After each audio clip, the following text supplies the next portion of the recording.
When I was thinking about this presentation or this dialogue this morning, I couldn't find a more relevant time for the whole environment around digital. And I thought a little bit more about it. It could have been very relevant and was very relevant 2 years ago.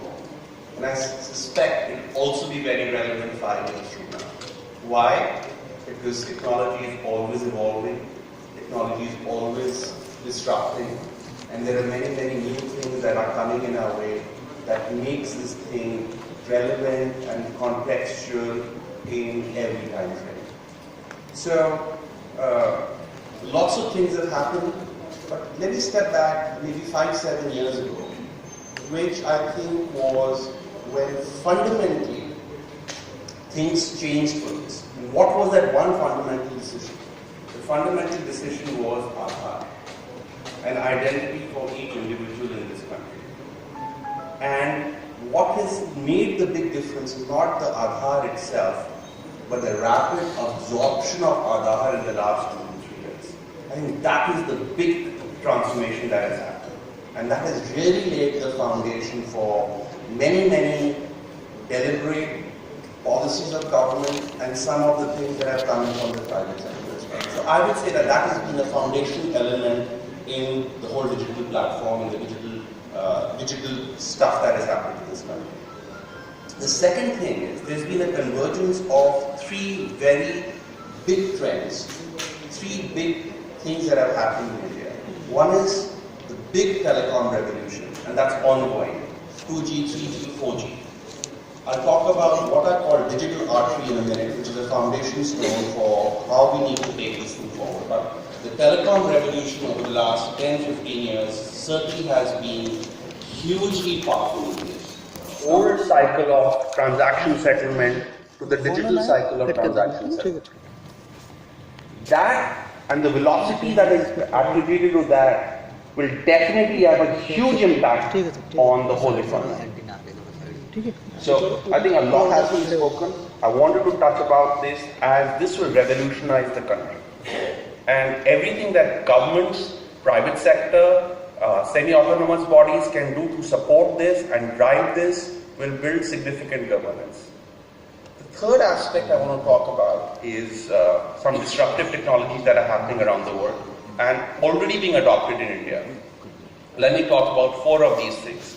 First is artificial intelligence.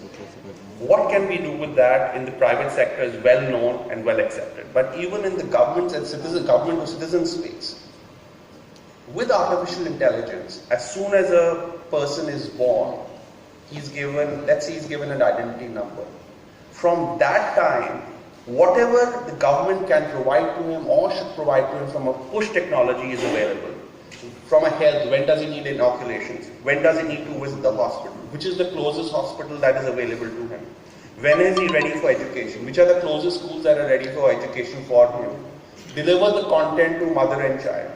So I'm just saying from basic things, instead of a push technology or a pull technology, now using artificial intelligence, the citizens can get huge amount of services in their homes because they will be digitally connected. And you build an artificial intelligence layer on top of that, which is supported by Aadhaar to deliver all of these things. This is a small example. Moving on to robotics, government has one of the highest data in this country. Can we use data analytics combined with robotics at the back end and customer-centric services at the front end to provide a unique and a fantastic experience to the citizens? And if we can combine this together, it will be hugely empowering. There will be great level of transparency and the user experience will be fantastic. Today's services to citizens is at a hygiene level. I'm talking about an experience at an aspirational level. And this can be done combining all of these things through the value chain.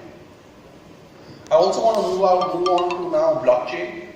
Blockchain has been hugely successful around the world and it can be very relevant in India. I'm not talking about only financial services and settlement of trades. I'm talking about reconciliation between government and its vendors. I'm talking about reconciliations within citizens. So blockchain has to be adopted. It is real, it is here, The financial service in India will spend $400 million upwards on that in the coming year. So I think blockchain is real, and we need to build use cases in the digital transformation space to bring it to life. The best thing about that is not very expensive, because everybody is participating in it, and the reconciliations are automatic. It also brings in an automatic layer of security because of the way it is set up in its structure. So I think blockchain is very, very relevant. I do want to talk about one more technology which is being adopted. There are many use cases in India which is called IoT.